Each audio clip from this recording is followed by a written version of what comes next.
ನಮಸ್ಕಾರ ಸ್ನೇಹಿತರೆ. ಶ್ರೀಲಂಕಾ ವಿರುದ್ಧದ ಟಿ20 ಹಾಗೂ ODI ಸರಣಿಗೆ ಭಾರತದ ಸ್ಕ್ವಾಡ್ ಪ್ರಕಟವಾಗಿದೆ. ವಿರಾಟ್ ಕೊಹ್ಲಿ ಹಾಗೂ ರೋಹಿತ್ ಶರ್ಮಾರವರು ಸ್ಥಾನವನ್ನು ಪಡೆದುಕೊಂಡಿದ್ದಾರೆ.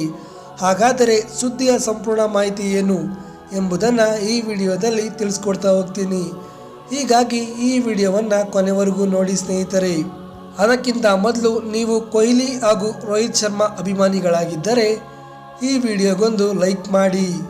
ಹೌದು ಸ್ನೇಹಿತರೆ, ಶ್ರೀಲಂಕಾ ವಿರುದ್ಧದ ಟಿ20 ಹಾಗೂ ಏಕದಿನ ಸರಣಿಗೆ ಭಾರತದ ಸ್ಕ್ವಾಡ್ ಪ್ರಕಟವಾಗಿದೆ. ಭಾರತದ ಟಿ20 ಸ್ಕ್ವಾಡ್ನ ನೋಡೋದಾದರೆ ನಾಯಕನಾಗಿ ಸೂರ್ಯಕುಮಾರ್ ಯಾದವ್, ಉಪನಾಯಕನಾಗಿ ಶುಭ್ಮನ್ ಗಿಲ್ ಆಯ್ಕೆಯಾಗಿದ್ದಾರೆ. ಇನ್ನು ಬ್ಯಾಟಿಂಗ್ ವಿಭಾಗದಲ್ಲಿ ಯಶಸ್ವಿ ಜೈಸ್ವಾಲ್, ರಿಂಕು ಸಿಂಗ್, ರಿಯಾನ್ ಪರಾಗ್ ಹಾಗೂ ವಿಕೆಟ್ ಕೀಪರ್ನ ವಿಭಾಗದಲ್ಲಿ ರಿಷಬ್ ಪಂತ್, ಸಂಜು ಸ್ಯಾಮ್ಸನ್ ಆಯ್ಕೆಯಾಗಿದ್ದಾರೆ. ಇನ್ನು ಆಲ್ರೌಂಡರ್ ವಿಭಾಗದಲ್ಲಿ ಹಾರ್ದಿಕ್ ಪಾಂಡ್ಯ, ಶಿವಮ್ ದುಬೆ ಹಾಗೂ ಅಕ್ಷರ್ ಪಟೇಲ್, ಅದಲ್ಲದೆ ವಾಷಿಂಗ್ಟನ್ ಸುಂದರ್ ಸಹ ಆಯ್ಕೆಯಾಗಿದ್ದಾರೆ. ಇನ್ನು ಬೌಲಿಂಗ್ ವಿಭಾಗದಲ್ಲಿ ನೋಡೋದಾದರೆ ರವಿ ಬಿಷ್ಣೋಯಿ, ಹರ್ಷದೀಪ್ ಸಿಂಗ್, ಖಲೀಲ್ ಅಹ್ಮದ್ ಹಾಗೂ ಮೊಹಮ್ಮದ್ ಸಿರಾಜ್ ಆಯ್ಕೆಯಾಗಿದ್ದಾರೆ. ಇದು ಶ್ರೀಲಂಕಾ ವಿರುದ್ಧದ ಟಿ20 ಸರಣಿಗೆ ಆಯ್ಕೆಯಾಗಿರುವ ಭಾರತ ತಂಡ.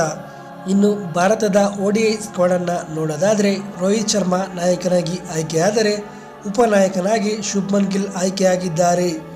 ಇನ್ನು ವಿರಾಟ್ ಕೊಹ್ಲಿ, KL ರಾಹುಲ್, ರಿಷಬ್ ಪಂತ್, ಶ್ರೇಯಸ್ ಅಯ್ಯರ್ ಹಾಗೂ ರಿಯಾನ್ ಪರಾಗ್ ಬ್ಯಾಟಿಂಗ್ನಲ್ಲಿ ಆಯ್ಕೆಯಾಗಿದ್ದಾರೆ.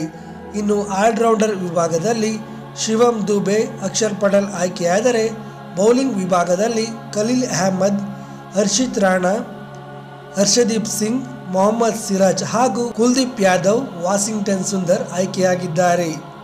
ಈ ವಿಡಿಯೋವನ್ನು ಕೊನೆವರೆಗೂ ನೋಡಿದ್ದಕ್ಕೆ ಧನ್ಯವಾದಗಳು ಸ್ನೇಹಿತರೆ. ಮುಂದಿನ ವಿಡಿಯೋದಲ್ಲಿ ಸಿಗ್ತೀನಿ.